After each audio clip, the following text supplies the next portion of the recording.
भारतीय अंतरिक्ष अनुसंधान संगठन इसरो का चंद्रयान-3 बुधवार को चांद की सतह पर सफलतापूर्वक उतर गया है। यह न केवल प्रतिष्ठित अंतरिक्ष एजेंसी इसरो के लिए बल्कि पूरे देश के लिए गर्व का क्षण है।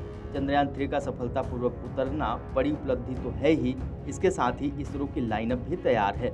इसके बाद इसरो की तैयारी सूरज, मंगल और शुक्र तक जाने की है।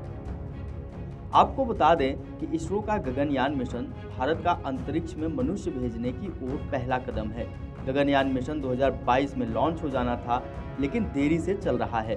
अब 2025 के बाद इसके लॉन्च होने की उम्मीद है। फिलहाल Gaganyaan human space flight mission से पहले इसरो ने 2 मानव रहित मिशन प्लान किए हैं।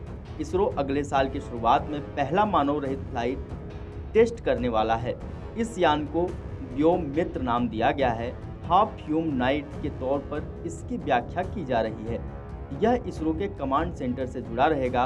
गगनयान प्रोजेक्ट के लिए इसरो ने cryo stage engine qualification test, crew escape system के साथ ही पैराशूट एयर ड्रॉप टेस्ट पूरे कर लिए हैं।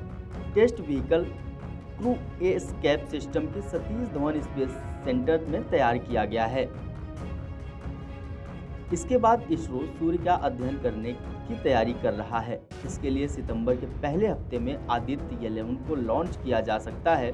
2015 में इसरो ने एस्ट्रोसैट लॉन्च किया था और आदित्य 11 भारत का दूसरा एस्ट्रोनॉमी मिशन होगा।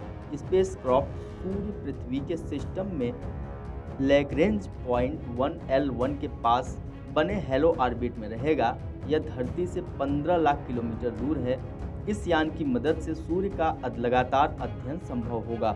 ग्रहण और अन्य खगोलीय घटनाएं भी इसमें खलल नहीं डालेंगी।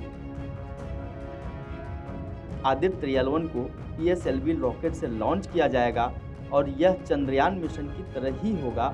स्पेसक्राफ्ट पृथ्वी की निचली कक्षा में होगा और इसे L1 की तरफ धकेला जाएगा।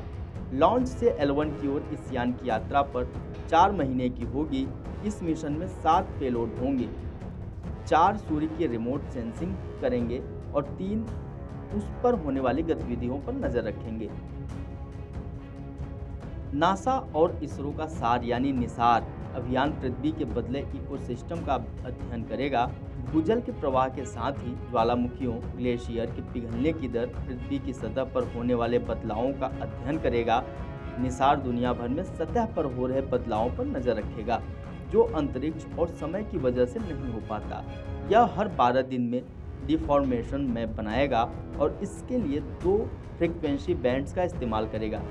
इससे भूकंप की आशंका वाले इलाकों की पहचान करने में मदद मिलेगी।